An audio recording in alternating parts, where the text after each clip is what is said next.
Before I do, I just think it's important maybe to think about what calculus is. Calculus is something you do in school, you do it in college a lot, and people say, what's all this stuff for? You just do it for the leaving cert and then you forget about it. Just for a minute or two on calculus. Calculus is pretty important stuff.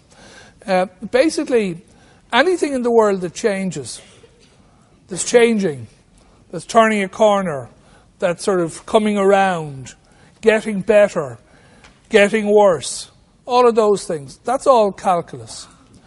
The unemployment figures, it looks like the economy is lifting again. It looks like there's green shoots in the economy. It looks like that the rate of unemployment is improving. All those things are anything to do with the rate of change. For example, if you take something that you're used to, like driving a car, sitting in a car, they say so many miles per hour, so many kilograms per hour, so many meters per second. Anything per anything is calculus. Anything. If you change from 20 miles an hour to 50 miles an hour, you're going faster. And during that period, you were accelerating. So the speed was changing from 20 to 30 miles an hour to 40 miles an hour. That's calculus. Calculus is virtually everywhere. It's unimaginable to think of a word without calculus. And what is it? Basically, it's any graph at all that is an interesting point where you say, oh, that's the most money. That's the fastest time. That's the best response to that treatment. That's the best diagnosis. That's the worst or the best of anything. So anything that turns. Unemployment, for example, might have been very high in last year's and was rising, and it looks like it's beginning to turn. House prices, on the other hand, in the last number of years were sort of up around here, and then 2007, 2008, and it really fell like crazy. And they think at the moment it's quite stable and it might even be beginning to turn again. This is dy dx. Why do people do it? To make the most, to make the least, to do the best, to not do the worst in anything. The best energy converting carbohydrate for this or that or the other. Is that okay? It is truly everywhere. And that's just differentiation. Integration is the area under something. So if you have a graph, and we had one or two there earlier, but if you're drawing any graph at all, and you want us to find the area under the graph, I'll just do it roughly here.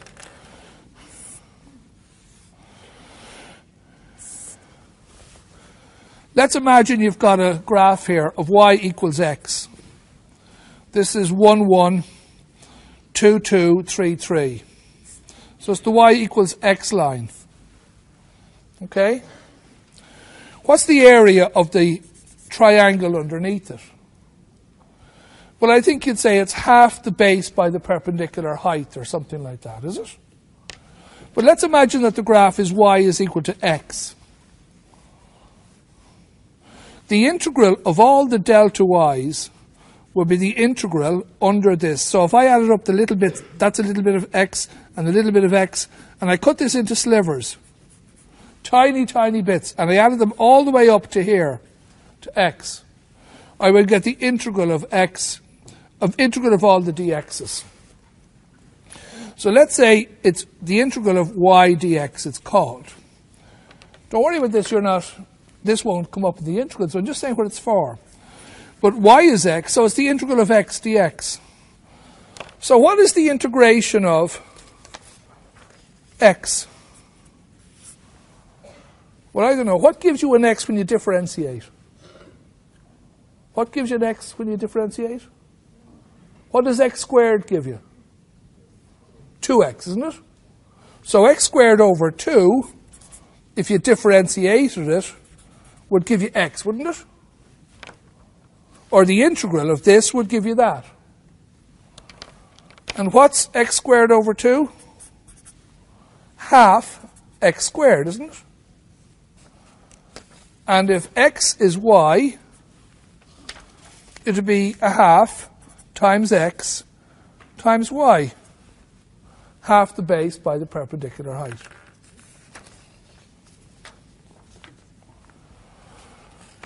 But imagine if the graph was like this. How would you figure out the area under the curve then? Fairly tricky doing that when it's curving like a vase, isn't it? But this is the y is equal to x squared graph. The integral of x squared dx, or y dx. What gives you x squared when you differentiate? What do you need on this side to get an x squared? What do you differentiate to get x squared? What would x cubed give you? 3x squared, wouldn't it? So if you had x cubed divided by 3, wouldn't you get x squared? Yeah? So the area under here, believe it or not, is a third of the whole area. If it was a straight line, it would be half the area. It's a third of the area. Now, all I'm saying is that these things are everywhere. How big would that amount of area is if we put a curve into it? How much glass do we need for the vase? Anything. So it's everywhere. Calculus is absolutely everywhere. So comments like, I'll never need that stuff, or who uses it anyway, or whatever. Anytime you hear a politician saying the rate of employment is getting better, there's a dy dx there. Gareth Fitzgerald was a famous mathematician in the government years ago. He was considered to be a bit of a lost academic. And he would say the rate at which the rate of unemployment is getting out of control is getting better. So he could see dy dx of dy dx of dy dx of dy dx about 6 different layers in. He knew that something was going to happen at some stage. Right? But most people say the rate of unemployment is getting better. Okay? Or they're not thinking all the way all that deep down. Is that okay? But it's everywhere. So it's in every conversation. Miles per hour, this per calorie, this per that. That's dy dx. Is that okay? I thought I'd also show you something that's reasonably simple here. That you've done, but you may not have connected it all to one place.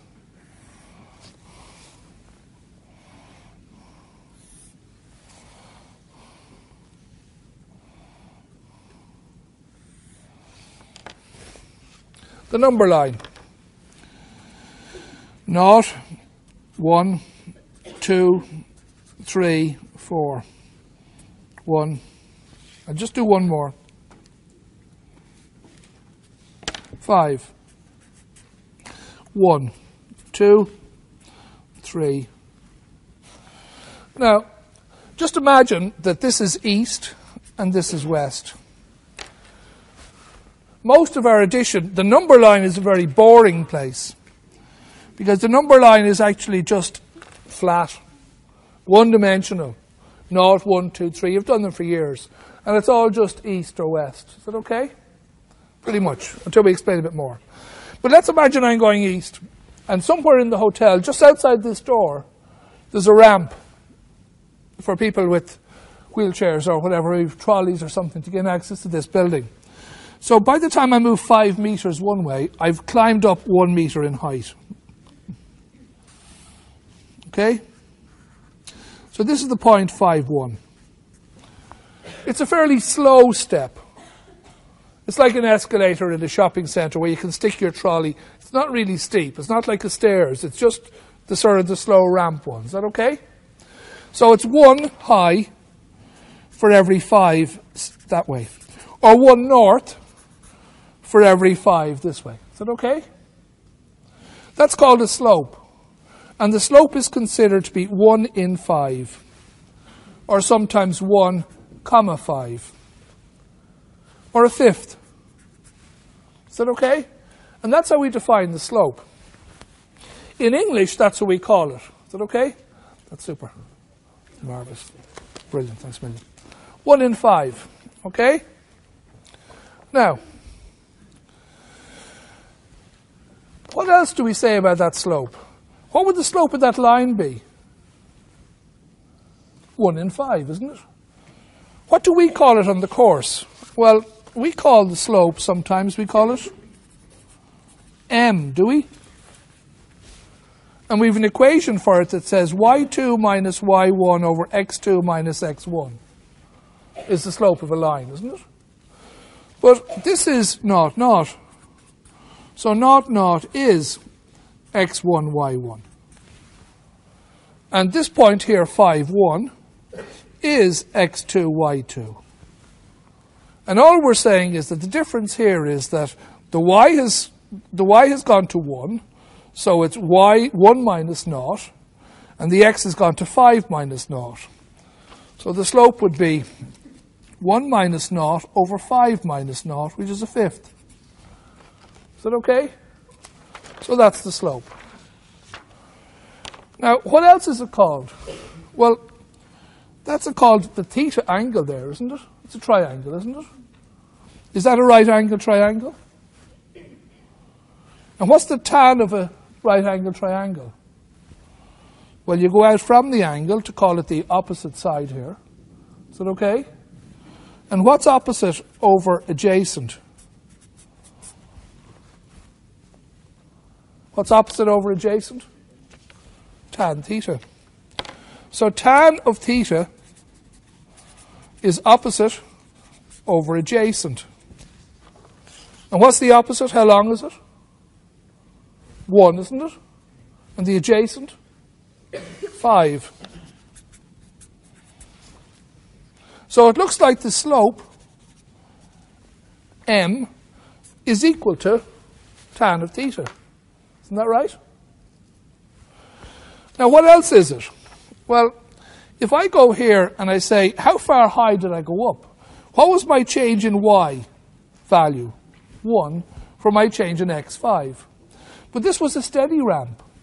So if I only went out a little bit, like maybe 1, I'd have gone up a fifth.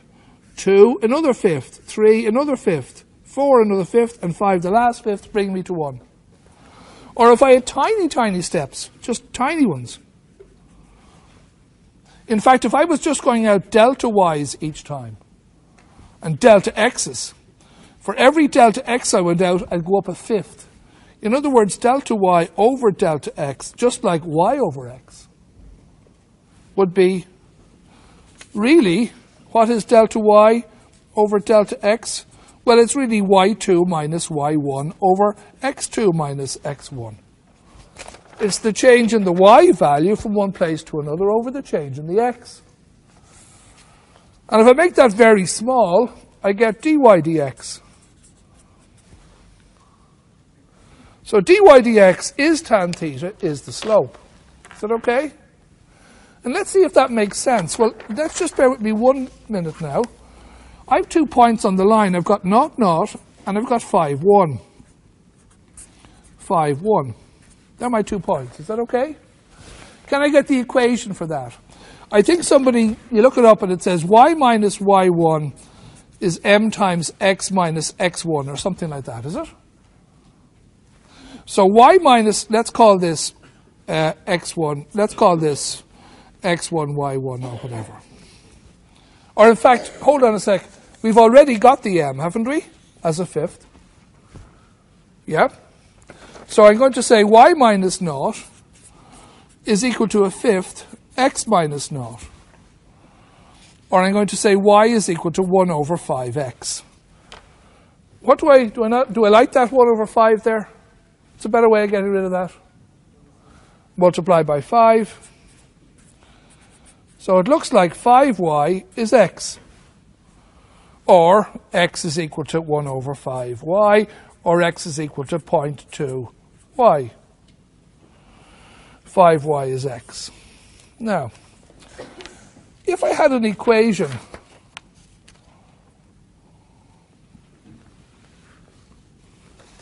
I'll write on that now. Y is equal to 5y is x, or y is equal to 1 over 5x, 0.2x. That's an equation in y and x, isn't it? What's dy dx of that?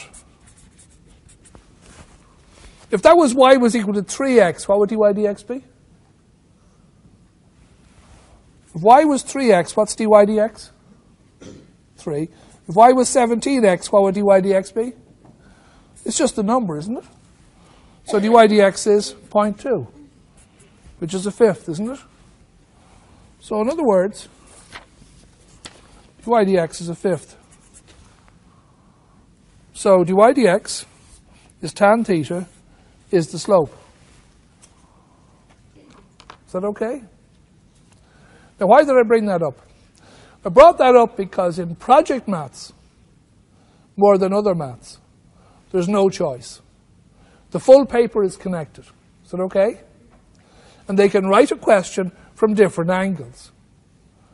So you've got to be able to see that what's going on there is the three things all connected. When you start looking at the other parts of the course, you'll say, oh, that's all that is. Of course it's that.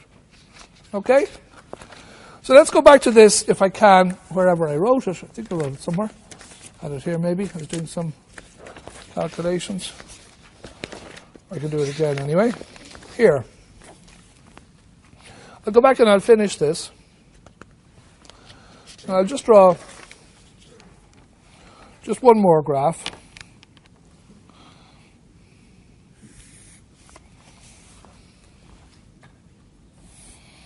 One, two, three, four, five. 1, 2, 3, 4. Minus 1.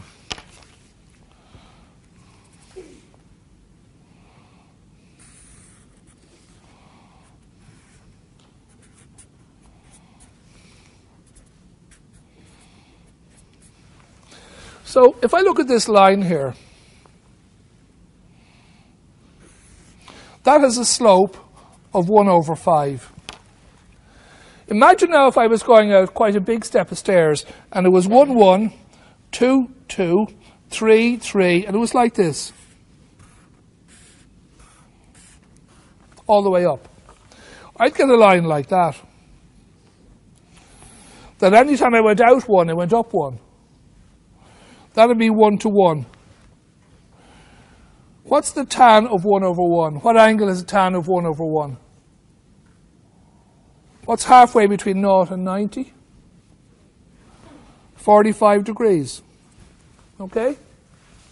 So a slope of 1 should tell you that it's 45 degrees. This one here is less than 1. It's about a fifth. But let's imagine now a different question. I've got a ladder against a wall. I'm standing here. And this is minus 1 naught, and this is naught 4. So it goes up 4 high for the 1 meter out. So it's quite steep. It's only 1 meter from the wall, but it's 4 meters high. That's quite a steep ladder. Is that okay? What's the change in y now? 4. The change in x, 1. The angle, tan is 4 over 1. The slope is very high. It's more than 45 degrees. Is that okay? Is that all right? Now, they've asked you to look at lines on the paper and say, what's the slope? Is that a 4? Is that a 6? Is that a 500? What is it? And you should be able to get a sense for it. A slow ramp is a fifth. All these numbers are positive, though. What would happen if the situation was like this? The line was coming down this way. Effectively, we judge everything as if we're going east. If we're going east, I'm going uphill. Uphill ramp. Uphill ladder as I go east. On this occasion, though, I go east and I start falling down. This is like a valley and then a mountain again. So this slope will actually be minus. Because what it's saying here is that as I move, say, any 2 points on it here and here, the change in x value might be 2 units here, but the change in y might be, say, minus 3 or something. Because between here and here, I've dropped in y value rather than gone up. So the change, if I take here the point, let's say this is the point minus 2 plus 3, or let's go back. I'll pick 2 points. And then I'll finish with that. I'll just pick one other graph, because it's to do with the slope. And before we get into calculus, because calculus is the slope, it's no harm to sort of get just a visual of it. I'm going to pick the point 0, 2, and here I'm going to pick 1, 2, 3. So I'm going to pick this point here, 3, 0, and the point 0, 2. I draw a line between the two. And this can be x1, y1, and this x2, y2. Now if I get the change, I think the m is called y1 minus y2 over x1 minus x2. Or it could be 2 minus 1, 2 minus 1, as long as the order is right. So y1 now is going to be the y, it's always xy, remember. The y1 is giving me, here is 2, minus the y1 here is 0, over here, 0, minus 3. That's 2 over minus 3, which is minus 2/3. The important thing about this number here is that there's a minus beforehand. I'm going downhill. Is that okay? If it was minus 10, I'd be falling really fast.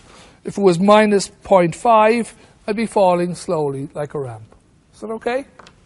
That's it. They ask that question, and they ask you to picture them and to discuss them. And if we go into calculus knowing what it is we're looking for, we might have, we could just take away all the mystery. Okay?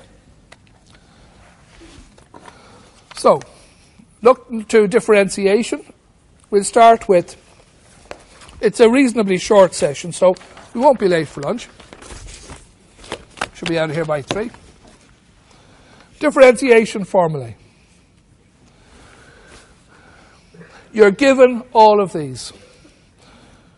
The general formula for f of x to the n, this thing called the product rule, the quotient rule, and the chain rule. All of those are nicely available. So you were able to, in unison, say that if y was x cubed, dy dx was 3x squared. In other words, what you said was, you take the number here, 3, reduce it down so that it becomes a multiplier. You take 1 from it and it becomes that. So if y was equal to x to the power of n, dy dx is n times x to the n minus 1. It's as simple and as brutally consistent as that. So if somebody says y is equal to x to the 17.6, you say, I don't mind. Dy dx is 17.6 times x to the 16.6. If somebody says y is equal to x to the pi, you don't say you didn't do it. You say dy dx is pi times x to the pi minus 1. If somebody says y is equal to x to the elephant, you say dy dx is equal to elephant x to the elephant minus 1. Is that okay? That's it. There's only one formula in town. So, and we use it. There are other formulae then called the product rule. And the product rule says that if y is equal to, and by the way, when I say y is another term for f of x. So we were saying x squared or something like that. But let's imagine now that this became a bit tricky. Y is equal to x plus 2 by x minus 1. What you can do is you can say, that's too awkward. I'm going to call this one here u and this one here v. And they give you a formula that says if y is equal to u times v, dy dx is equal to u dv dx plus v du dx And that formula is in your table. The way I do these questions, and we'll do a few in a moment, is that if I make this decision, I go into lockdown mode. And lockdown mode for me is drawing a box and saying, I am making u equals x plus 2. I have chosen to make v equal to x minus 1. I forget the question then completely, and I say, if u is equal to x plus 2, du dx must be equal to 1. If v is equal to x minus 1, dv dx must be equal to 1. I'm actually going to change. No, I leave it as 1. Okay? Using this formula now, this says that dy dx is equal to u, back to the table, u is x plus 2. dv dx, look that up, that's 1. Plus v, that's x minus 1. du dx, that's 1. Now I do my BIMDAS, x plus 2 plus x minus 1, 2x plus 1. And that's my dy dx. But what could I have done? I could have said, just multiply these out. If I were to multiply these out with the FOIL method, x by x would give me x squared. X by minus 1 would give me minus x. X by 2 would give me plus 2x. And 2 by that would give minus 2. Or basically, x squared plus x is y. And I don't have any u or any v. And if y is equal to x squared plus x, what's dy dx? 2x plus 1. What did I get? 2x plus 1. So all we're saying there is that whoever wrote up this formula here for the product stuff got it right. Okay? And that's it. It's really as straightforward as that. Okay? Similarly, if somebody said y is equal to x squared plus 2x plus 1 over x plus 1, what's dy dx? You say to yourself, this is a bit awkward. Don't like that. This is u and this is v. Once you decide this, take the time. There's no point just getting attempt marks when you can get it absolutely right. You've made the substitution, so take your time, draw the box, go into lockdown mode, and say u is x squared plus 2x plus 1. If that's the case, then du dx is 2x plus 2. Lockdown mode, that's v. v is equal to x plus 1. dv dx is 1. That's your table. Now you come up for air and you say, oh yeah, what's this formula I'm using? Yeah, I think it says something like v du dx minus u dv dx over v squared. This is given in the tables. Slowly, you say, let's stick in the numbers. v is x plus 1. du dx, that's 2x plus 2. Minus u, that's x squared plus 2x plus 1. dv dx, that's 1. All over v squared x plus 1 squared. Okay. It's not pretty, but it's all written out. So x plus 1 times 2x plus 2 minus x squared plus 2x plus 1 in brackets times 1 all over x plus 1 squared. Okay, well, we have time. They give us time. So that's going to be the FOIL method. First outside, inside, last. X by 2x, 2x squared. X by last, That's 2x. Inside, plus 2x, plus 2. That's that bit done. Minus. Now, we've got to be careful. This is all bracketed. X squared plus 2x plus 1. And times 1, and we're done. All over x plus 1 squared. Now we say, okay, let's join the apples with the apples, the bananas with the bananas, and go through that process. Are any of these terms alike? Well, in terms of the x squareds, I've got a 2x squared here. I've got a 4x, and I've got a 2. And if I take the minus into this, I'm going to get minus x squared. The minus is going to kick into the 2x, and it's going to kick into the 1. And I've got x plus 1 squared. Now, still working on grouping them together. 2x squared and an x squared would give me just x squared. 4x and 2x would give me minus 2x. And the 2 and the 1 would give me just 1 over x plus 1 squared.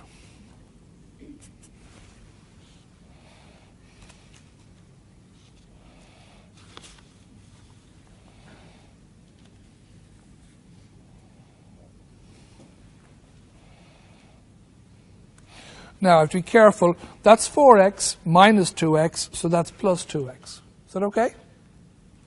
So that's. Now, let's expand this on the bottom. That's x squared plus 2x plus 1. If I were to expand this, I get, well, I'll do it here.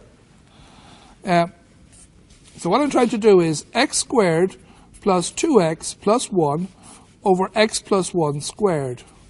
Well, that's x squared plus 2x plus 1 over x plus 1 by x plus 1.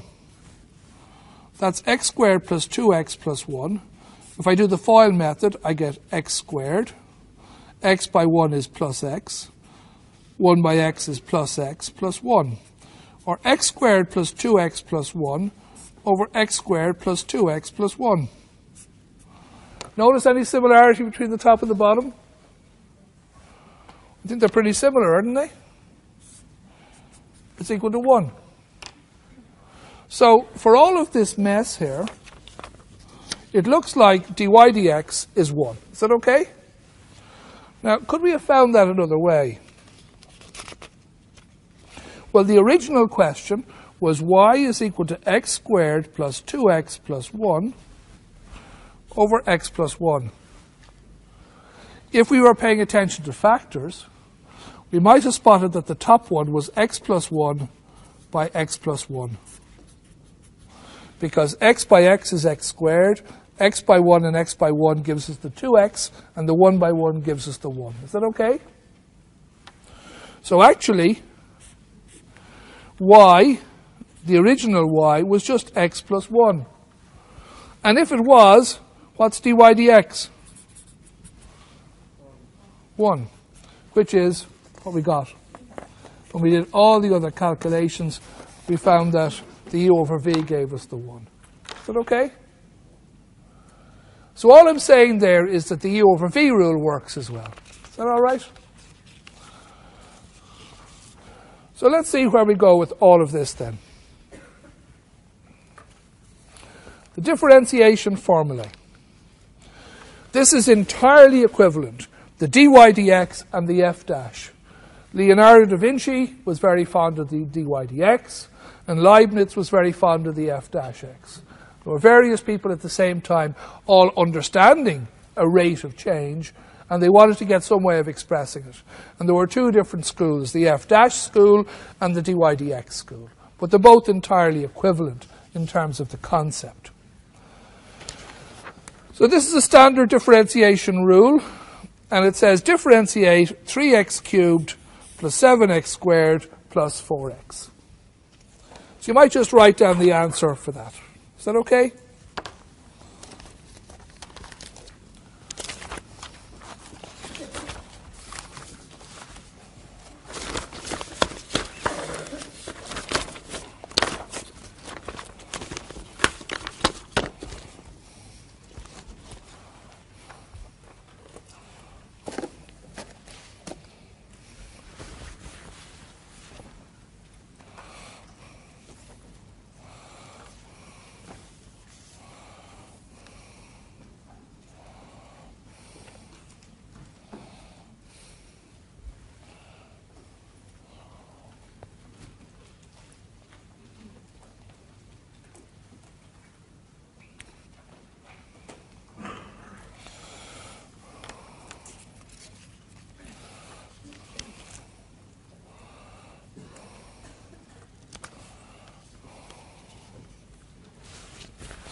Okay, we'll do this one.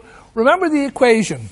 The equation you're given is that if f of x is equal to x to the n, that f dash of x is n times x to the n minus 1. Or they may say if it's ax to the n, it's n a x to the n minus 1. So if it's 3 times, it'll be 3 times it or whatever. Now, this applies for every value of n. So if we start with that, we say, some white paper here, 3x cubed minus 7x squared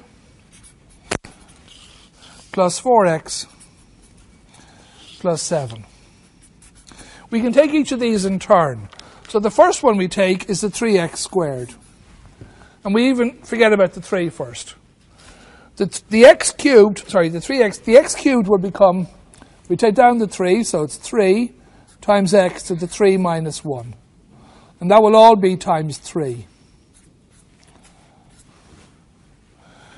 Minus the 7, x squared will become 2 times x to the 2 minus 1. The 4, the x will become, that's really x to the 1. So it'll become 1 times x to the 1 minus 1. And the 7, that's really x to the 0. Anything to the power of 0 is 1. So it becomes 7 times 0 times x to the 0 minus 1. Now, because there's a 0 in this, it goes. And that's why we ignored the bit on the 7. So 3 minus 1 is 2, so that becomes 3 times 3x squared. 7 times 2 minus 1 is 1, 2x to the 1. 1 minus 1 is 0, so it becomes 4. 1 times x to the 0 is 1. Or really, 9x squared minus 2 to the x is really, x to the 1 is really just x, 14x plus 4. So my guess is that really you wrote that down pretty instantly. But I was just going through the steps there. You just wrote that down as your answer. Okay? 9x squared minus 14x plus 4. Now the next question is a step up from that. And we say differentiate this one. X cubed plus 2x squared plus 3x to the minus 2.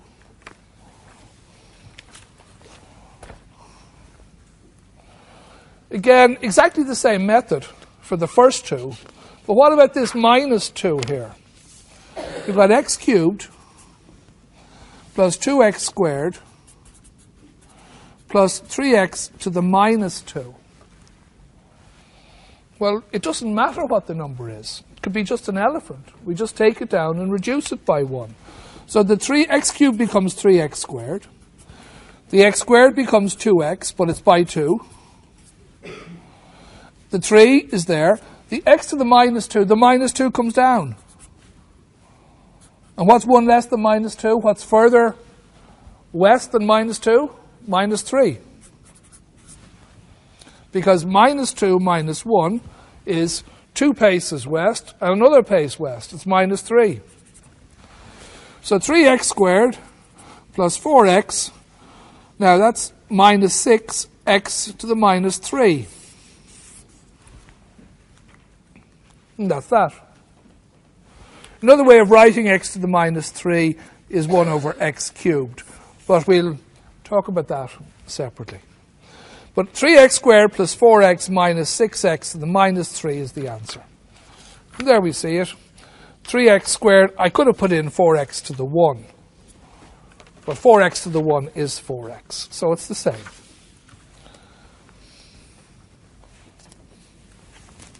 The next question. Differentiation equation of y is equal to 4x to the half, 2x to the 3 over 2. A bit uglier here. They're just not as clean. They're just not integers. That's really all. But y is equal to 4x to the half plus 2x to the 3 over 2. I could have chosen to write that as 4x to the 0.5 plus 2x to the 1.5. They're both identical. I just happen to write it like this. But what's dy dx? Take down the 4 is the 4. The half comes down, so it's a half x and 1 less than a half. Half minus 1. Well, half minus 1 will turn out to be minus a half. And then 2 is there. 3 over 2 comes down clean. X times 3 over 2 minus 1. So 4 into a half x to the minus a half plus 2 times 3 over 2, 2 times 3 over 2 x to the half. 4 times a half is 2. 2x to the minus a half. 2 times 3 over 2 is the 2's cancel. So I get 3x to the half. So that's the answer. I could have chosen, though, to do it this way. Y is equal to 4x to the 0.5 plus 2x to the 1.5. dy dx is 4. 0.5 times x to the, 1 minus 0.5 is minus 0.5 plus 2 times 1.5 times x to the 0.5. Or 4 by 0.5 is 2. 2x to the minus 0.5 and 3x to the 0.5. 2x to the minus a half, 3x to the half, 3x to the 0.5. Exactly the same. Is that okay? So that's how we do all of those questions on the straightforward use of the formula. The next one now is we get something like this, a product rule, where we're asked to differentiate y equals one thing times another. So u times v. Now, you could multiply that out in the FOIL method, but they may say do it with the u over v, uv rule, the product rule, in which case you really can't just multiply it out and then solve it. So, okay, how do we do that? Well, the first thing I always do is if somebody says y is equal to 1 plus 3x, 4 minus x squared, if I'm going to say u is this thing and v is this thing, I immediately then start making territorial space for myself in the question. Somewhere on the side of the question, I'll say, if u is going to be 1 plus 3x, put a box around it. If v is going to be that. It's a side piece of work. I'll refer to it again when my head is straight down. What u is this? Well, du dx is just 3. If v is 4 minus x squared dv dx, well, there's nothing there. The 2 would come down, that's 2x, but there's a minus. And I have my two boxes. Then I return to the question. And I say, y is this? Y is equal to u times v. Here. Where u is this. And then I go to the next part, and I say, okay, there's a rule for this. I'm relying on the tables, and it says if y is uv, dy dx is this. So I write that down slowly, step by step, straight from the tables. No point in getting it wrong, I have the time. And I say that's the equation. And I join that up then with this mindset here, which is my box. And I say I just transpose the numbers in. So on the side of the page, I would have u is 1 plus 3x, du dx is 3. I would have v is 4 minus x squared, dv dx is minus 2x. I just plug the numbers in. So u is 1 plus 3x. So that's the u. dv dx is, that's there, the minus 2x. That's that one done. 4 minus x squared, oh, that's the v.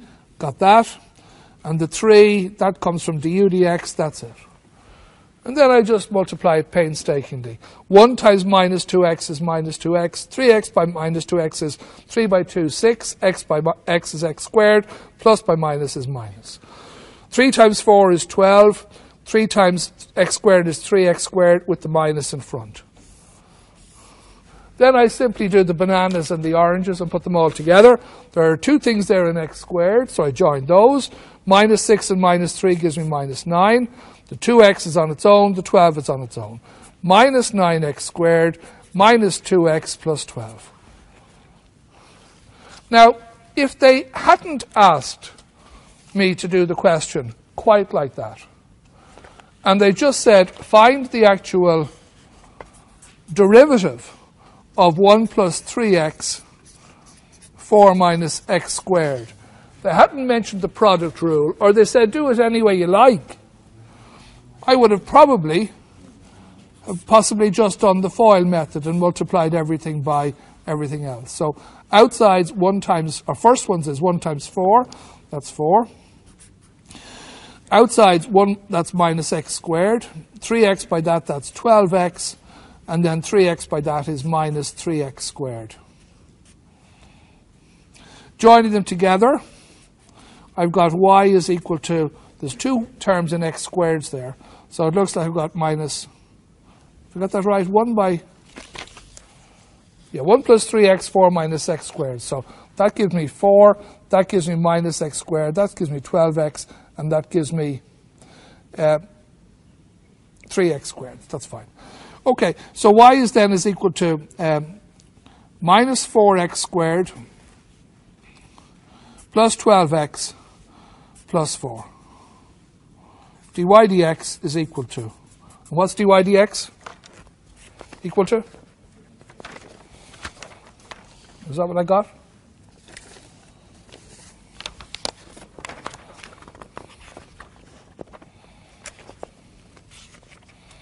What's the answer? Minus 8x plus 12, is it? Is that what I got the last time?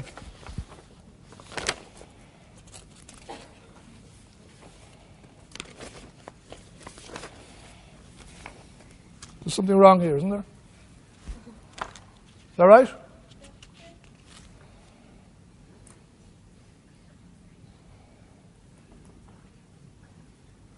That's wrong, isn't it?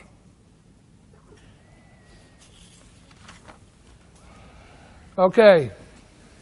Relax. Did I make a mistake there, did? Did people spot it? You did? If I make a mistake again, let me know. Let's do the question again. Should I get the same answer the 2 ways I do this question? That is correct, isn't it? Or else all the maths is lost. So what was the question again? You have it in your notes there. What was the question? 1 plus 3x, is it? And 4 minus x squared, is it? Okay. I'm going to go through that slowly again then.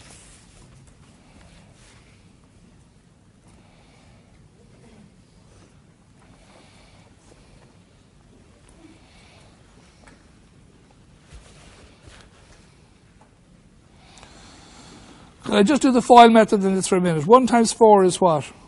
4. 1 times is minus x squared. 3x by that is 12x. And that's minus 3x. What's the answer here? 3x by x squared. X by x squared. X times x squared is x cubed, is it?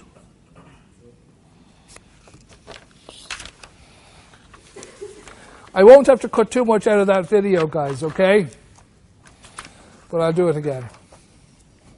Yeah. Everything in your note is correct, okay? The UV rule is right, okay?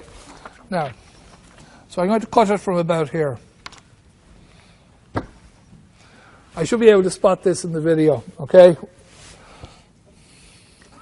Okay. So just imagine they gave you that question and they said, just find the dy dx of it. You don't have to use the u over uv rule. Y is equal to 1 plus 3x times 4 minus x squared. Now, let's do the FOIL method on this. First by first, 1 times 4, we get 4. Outside, 1 times minus x squared is minus x squared. Inside, 3x by 4 is 12x. And the last number, 3x by x squared, gives us an x cubed. 3 by 1 gives us 1. There's a minus, it's minus 3. Grouping these together, well, actually isn't any need to group them together because they're all different. So y is equal to that. What's dy dx? Well, what's dy dx of a number? 0. dy dx of x squared? 2x. There's a minus before it, though. What's dy dx of 12x? 12. What's dy dx of x cubed? 3x squared. 3 of them. 9x squared minus 9x squared. Is that okay? So the dy dx then of the whole lot, if we were to put them in a different order, we'd say it's the minus 9x squared for that one, it's the minus 2x, and it's the plus 12. Now, when we did it with the UV rule, we found that the answer was minus 9x squared minus 2x plus 12. Minus 9x squared minus 2x plus 12.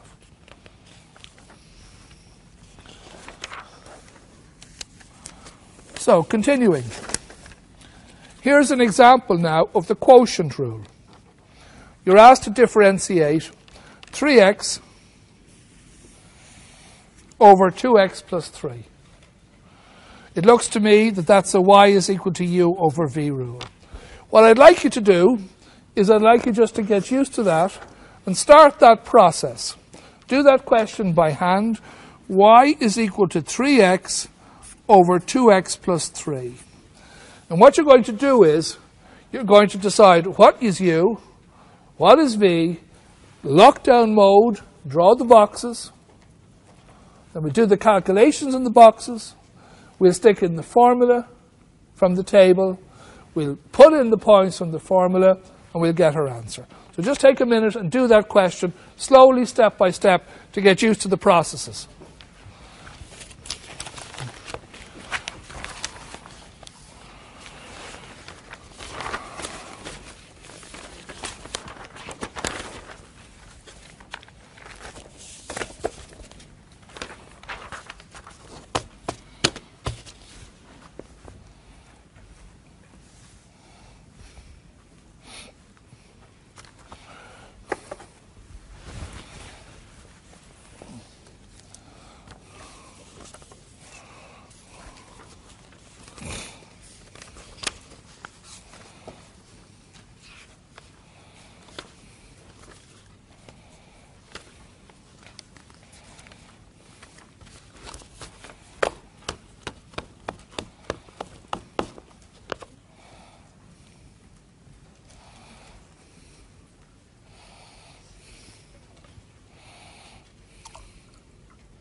I'll be cutting this bit out of the video, but I just thought I'd say this point very straight to you.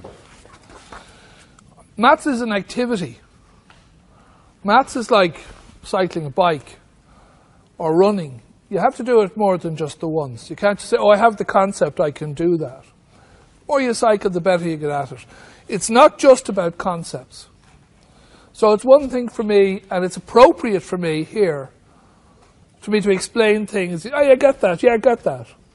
But it's actually the mind that does it that actually helps you to do that by hand. And it becomes automatic. There are two parts of your brain. There's the bit on the top that does all the sort of thinking and the cognitive stuff. And there's a bit at the back that sort of is the cerebellum. And you understand stuff up here, and it takes a while, and you grapple with it, and then you get the maths. But when you do a few questions and you do more maths, it goes back into your cerebellum, and it becomes automatic. So you don't have to think about it from then on. It's like the way you walk around. You first had to figure out how to walk, or you had to figure out how to get on a bicycle. But once you do it often enough, it goes from here into the back, and it becomes automatic. You don't even think about it.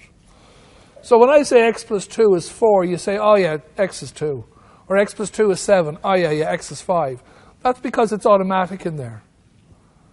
Now what I'm doing, and what you've done, is you've done an awful lot of automatic stuff in your courses. But there are some bits that you still left up here on the conceptual side. Don't leave everything up there, because in the exam you say, what was that again? Oh, yeah. You have to put in a bit of the practice, okay? And when you do, you'll find that, you'll be able to do it. Well, on the practice too, when you're doing practice questions now in the Leaving Cert, if there's something you don't understand, say, I've tried that a few times. Just look it up, or look up a question like it in the book, or look it in the video, or something like that, and say, oh yeah, that's what that is. And then do one that's similar, so that it's back further in there. So you're not carrying, I think I can understand everything. No, I can do stuff. You can do this stuff. So I'll just show you how I do this. And it's absolutely purely mechanical. Now, occasionally I get tired. Occasionally you make a slip. And that happens. And you get most of the marks anyway for a slip. But let's assume now we're in peak fitness or whatever. We're going to try and do this question correctly. And I'll show you the process. I say, don't like this. So y is equal to 3x over 2x plus 3. I'm going to use u over v. As soon as I do that, lockdown mode. I have made a substitution. I say, let's draw these tables. I have decided that u is 3x. I've also decided that v is 2x plus 3. I ignore the question, could be anything, and I say if u is 3x, du dx is 3. If v is 2x plus 3, dv dx is 2. I finish the table, I come back, and I say, oh yeah, what's this question about? Oh yeah, it's the u over v thing. Oh, there's a formula for that. Oh, I better look that up. I look up the formula, put it there, and I start transcribing it then. Again, lockdown mode. What precisely does it say? Oh, it says dy dx is v du dx minus u dv dx over v squared. Have I got that right? Yeah. Okay, I got that right. Okay, that's fine. So I've got this bit. Come up for air again and say, what's this question about? Oh yeah, if you get dy dx of this thing. All right, okay. I've got this dy dx here, table stuff. I've got the values. Oh, it's just plugging in the numbers now. Okay, so let's do that sort of slowly. Okay, I'm going to take a step. I'm going to slowly. V is v is over here. So that's 2x plus 3. So that's my v there. Du dx, that's the 3 there, yeah, that's 3. That's by the whole lot of it, so that's important, yeah, okay. Now there's a minus, okay. The u, I've got that, that's the 3x. Dv dx, yeah, that's the 2 there. And that's that bit. Oh, there's a line then, okay. V squared, but the v is 2x plus 3 squared, okay. Okay, that's that bit done. Right. Oh, I better tidy this up, I suppose. Okay. So let's tidy that up. I just multiply in, really. 3 into this, I'm doing the BOMDAS or whatever, so 3 into 2x is 6x, and 3 into 3 is 9. 2 into 3x is minus 6x. And that's all over 2x plus 3 squared. Now I'll tidy these up. I think that's 6x and 6x. They're cancelled. They're the same type of term. So it looks like I've got 9 over 2x plus 3 squared. What does that mean? Oh, that's dy dx. So it looks like dy dx is 9 over 2x plus 3 squared. Now what do I have to do? Oh, that's what I was looking for. I'm finished. All right. And then you leave the question. Is that okay? And you say, that's it. That's the answer. And you move on. And the answer there is 9 over 2x plus 3 squared. Okay, the last of the rules is the chain rule. And basically it says you can simplify something by putting in a substitute. So here we've got y is equal to 5 minus x squared cubed. And you say, this is messy. Now, once again, you could actually do 5 minus x squared times 5 minus x squared times 5 minus x squared and expand the whole thing out. But if it says use the chain rule, well then let's use the chain rule. What you do is you say you're going to make that u. As soon as you do that, you say lockdown mode. U is 5 minus x squared. Well, if that's true, du dx must be equal to minus 2x. So what we have now is y is equal to u to the 3. I'm changing this into something simpler. So instead of doing the question I was asked, I'm going to pick a better one. So I say dy du is equal to 3u squared. And I say, oh, that's my answer. That's great. But the answer said, no, you have to give it to me in terms of x. Because I don't want it in terms of u. You made up u. So I better change this. And anyway, what's dy du? I want dy dx. All right. So I have dy du. Don't know what it is. I'm looking for dy dx. And I have du dx over here in the table. Can I join those up in any way? Well, I don't know. But maybe if I was to do something like this and say, so I've got to get dy du into some sort of system, dy dx into some system, and du dx. Well, I'm looking for dy dx. I'm looking for dy on the top. So I think I'm going to start with this one over here, because that has dy on the top. And this one here is dx on the bottom. So if I were to sort of link them up in some way, maybe dy dx has a sort of a dy on the top and a dx on the bottom. And if this was dy du and this was du dx, well, there'd be one of those on the bottom and one on the top. And they'd sort of cancel. So I could probably do that. Dy dx is dy du times du dx. Because they cancel. Oh, that's the chain rule. All right, okay. So I can find dy du and I can find du dx. Should be able to find dy dx. So let's go back. Dy du I found, du dx I found, and I was looking for dy dx. Okay. So if I maybe just take this corner here and say dy dx is equal to dy du times du dx. dy du, I looked at the table and I get 3u squared. And du dx, I get minus 2x.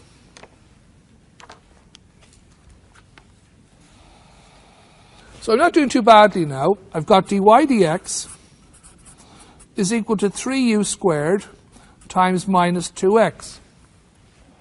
I've got dy dx at least, but I'm still giving an answer with u in it. And I made up u. But u is 5 minus x squared. So if I substitute every u with 5 minus x squared, and it was u squared, so I make it a square, times minus 2x, whatever I have, I've got dy dx and only x is on the right-hand side. Now, it's not pretty, but it's the answer. So I might tidy it up, or I mightn't. I might say dy dx is equal to 3 times 2x is 6, with the minus in front, times 5 minus x squared squared. I wasn't asked to make it pretty. I don't have to simplify it or expand it. But I have the dy dx in terms of x on the right-hand side, full stop.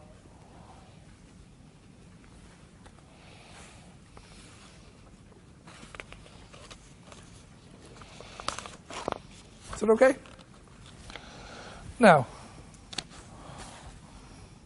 so dy dx is 3 times 5 minus x squared, squared by 2x. I could simplify it, or I needn't. Now, the very last piece, and it'll take me about, well, no more than 10 minutes, is the speed, velocity, and whatever. I just want to show you this. This is very, very straightforward. You get this question, and it's about speed, distance, and velocity. Is that okay?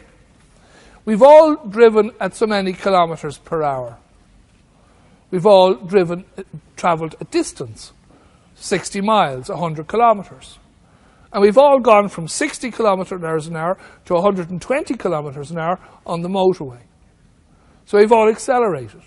So there's nothing in this that's difficult. Is that okay? What I'm going to do is I'm going to ask you a few questions. I'm going to throw up these keys. Okay? And this is very important in this question. Because what they do in these questions is they start throwing things up in the air. And they start saying, what's happening when it goes up in the air? Now, this isn't philosophical, but if I throw something up in the air, it goes up at a certain speed and then it stops and comes down. Is that okay? Now, there's an interesting point up there. I call it the max point. Is that okay? What's interesting about the max point? What's interesting in terms of its height? It's the highest point it's at, isn't it? Anything else that happens at the max point that doesn't happen anywhere else? It stops going one way and it starts going another way. Is that okay? So its direction stops. It's got a dy dx sort of thing. Is that okay? Anything special? What speed is it doing at the top? 0. So the dy dx, the speed, its rate of change at the top is 0. Is that okay? I'm going to do one other thing. Right? Right? Going to deliberately let them fall. Okay? What's significant about where they are now, apart from being on the floor? It's at a different height. What's that height compared to the ground? Well, if it started there. But let's say I started everything from the ground up. By the time we come back to the ground, what height is it at?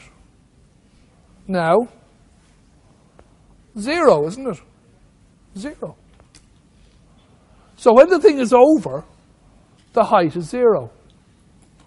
Now I could work out how long this takes. Sorry, my back is thrown, so just threw it there last night. But I could work out how many seconds it takes to get to the ground, because I know when it hits the ground, the distance is 0 from the ground. Isn't that right? Whereas here, the distance is max from the ground because at the highest point. You all understand these, don't you? Yeah. So project maths is about understanding these straightforward questions and putting them then into equations in the formulae. Okay? They can't get any more complicated than this. So what we're going to do is we're going to do a question, and you're typically given an equation. It could be an equation for distance or height or something like that. And sometimes they'll use the letter H for it, for height. Sometimes they'll use the letter D for distance. Or sometimes they might use the letter S or some other letter for no good reason at all. Okay? So this is distance, speed, and acceleration. And this is understandable. When distance is represented by S, and very often it is, anybody who does any physics, the physics course, they'll say S is equal to UT plus a half AT squared, or the applied maths course. S is the variable they use for distance rather than D or H. But it's just a letter. And T is always the variable they use for time. So ds dt is the rate of change of distance over time. Miles per hour. Distance per time. Just as we talked about the ladder or the slope, the y height per x, the height per distance, the 1 in 5 slope, the something per something, 1 meter per 5, 1 meter per 30, 4 meters per 1 when it was the ladder. This is distance 30 kilometers per hour. Acceleration is the derivative of the derivative. It's the d2s dt squared. You do it again, or the s double dash, or the f double dash x. And here we're saying not only are we going 30 kilometers an hour, we were going 60 kilometers an hour, and now we're doing 120. And in those 10 seconds, we went from 60 kilometers an hour to 120 kilometers an hour as we fed in the slipway and the motorway. And that was a change not in speed, but in change of speed over time. That was our acceleration. We had the boot to the floor. This is the observation from physics. It's not rocket science. If you propel something into the air, the highest point it reaches is when it stops moving. And it stops moving when the speed is 0. Not the acceleration, but the speed. Actually, the acceleration is always minus 10 or minus 9.8. Gravity is always with us. But the speed is 0. So here's the question. The question is, a missile is fired up into the air. The height in meters, height, is given by h is t times 200 minus 5t. So the equation you're given is that the height above the ground is 200 t into 200 minus 5t. That's the equation for meters or whatever above the ground. Now, that we call height. Height is measured in meters. It's measured in distance, kilometers, whatever. Once I start talking about speed, I'm saying height per second, meters per minute, miles per hour. So I have to have a per something on the bottom. And once I have a per something, I have h per something, I have dh per, what's the unit on the bottom? Time. Because it's per second. I'm going to multiply that out, by the way. That's 200t minus 5t squared. There's really no need for me to consider that as u times v. I just multiply in. It's 200t minus 5t squared. Is that okay? Now, what's dh dt? let's take the differentiation of that. What's the differentiation of 200t? What would happen to the variable? If that was 200x, what would it be? 200, isn't it? What would happen if that was x squared? Be 2x. So t squared would be 2t. Times 5, 10t. By the minus 10t. Is that okay? And this equation, dh dt, we call distance per time, because of the time on the bottom. And what do we call distance per time in English, really?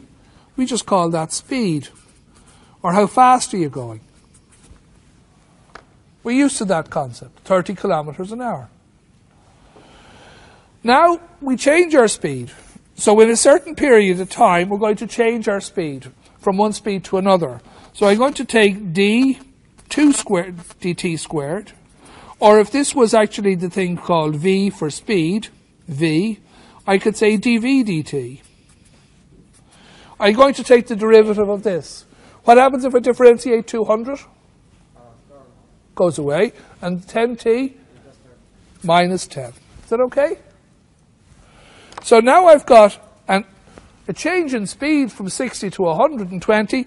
We call that in English acceleration. Okay? So now I've got this formula. You'll always get a formula. And all you've got to do is differentiate it to get speed and differentiate it to get acceleration. So now you've got a really, really handy, and the questions are there. So we've got h is the speed, it was the distance. I decided not to say u times v. I just multiplied it. I got h, I got the v for the speed as 200 minus t. And that was okay.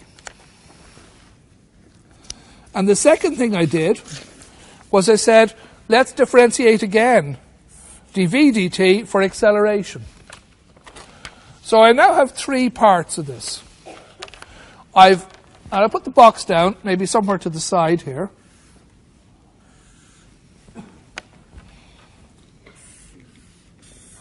The h is, let's get the full equation. I think it was 200t minus 5t squared. V was 200 minus 10t, and acceleration was minus 10. So that's my grid. Now let's start looking at sort of what questions they're asking. The first question is, what's the speed of the missile after 10 seconds? Where is it after 10 seconds? What's its acceleration after 10 seconds? Well, I don't know. But I have an equation for it for every single second of its life. You know the way we have an fx formula? Fx is equal to something? Well, what we have is a ht function. We know that the height is always 200t minus 5t squared. So if t is 1, I just stick it in here. I say 200 times 1 minus 5 times 1 squared. So if they want to know the speed after 10 seconds, all I do is I say, okay, well, this is the speed formula. Speed is v is 200 minus 10t. And you want to know when t is 10, is it? Well, if t is 10, the formula is 200 minus 10t. It's 200 minus 10 times, well, t is 10. And 200 minus 100 is 100. And it's speed, so that must be meters per second. What would the height be after 10 seconds? Well, the height would be 200t minus 5t squared. So at t equals 10, you'd say it's 200 times 10 minus 5 times 10 squared. That's 2,000. 10 by 10 is 100 minus 500. That's 1,500. 1,500 what? Meters. Because it's distance. What's the acceleration? Well, the acceleration is given by acceleration, it's minus 10. Okay, well, it's minus 10. So what happens when t is 10? Well, it's minus 10. What happens when t is 50? It's minus 10. Because there's no t in here. The acceleration is always minus 10. It doesn't change for t, it's always minus 10. Is that okay? So that solves that question. Now what it says here then is that 1 second before reaching its greatest possible height, this missile, 1 second before it reaches its maximum height, the missile strikes the target. Find the height of the target. Well, what is its greatest possible height? When is it at its greatest possible height? What's it doing at its greatest possible height? What speed is it doing? 0. So let's look at the formula we had for speed. What was the speed formula? Let's go back again. I think we wrote this down. We had it somewhere. Yeah, we have it here. We look to our grid, the speed one. The speed said that 200 minus 10t was speed. When is that equal to 0? Well, it's equal to 0 when 200 minus 10t is equal to 0. Take the 10t over to the other side when 200 is equal to 10t. Divide by 10 on both sides when 20 is equal to t. And what's t? Oh, t is in seconds. So at 20 seconds, this thing hits the jackpot. Because we know that 20, if you say 200, for example, minus 10 times 20, well, what do you get? 200 minus 200 is 0. And what's 0? 0 speed. So 0 speed must be where the max height. So it is right. So that's the time. But what was the question? 1 second before reaching its max height. Well, what's 1 second before 20 seconds? 19 seconds. So now we're interested in what is happening at t equal to 19. What's the height it reached at t equal to 19? Well, I don't know. But hey, we have a formula for height. It's here. So the height is 200t minus 5t squared. That's the formula for height all the time. But I'm interested in the specific second when t is equal to 19. So the height would be 200 times 19 minus 5 times 19 squared. So I can work that out on a calculator, I presume. Height is, well, I didn't multiply it in there, but 200 times 19, whatever that would be, that's what, is it 3,800 or something like that? 19 by 19 is 361 times 5. Let's work it out. The answer turns out to be 1995. Okay? It's just a calculator. Is it okay? That's our height. That's it. That is the full calculus. And you have an understanding of it. It's all around you. Okay? Thanks very much. You've been very good. Enjoy the break.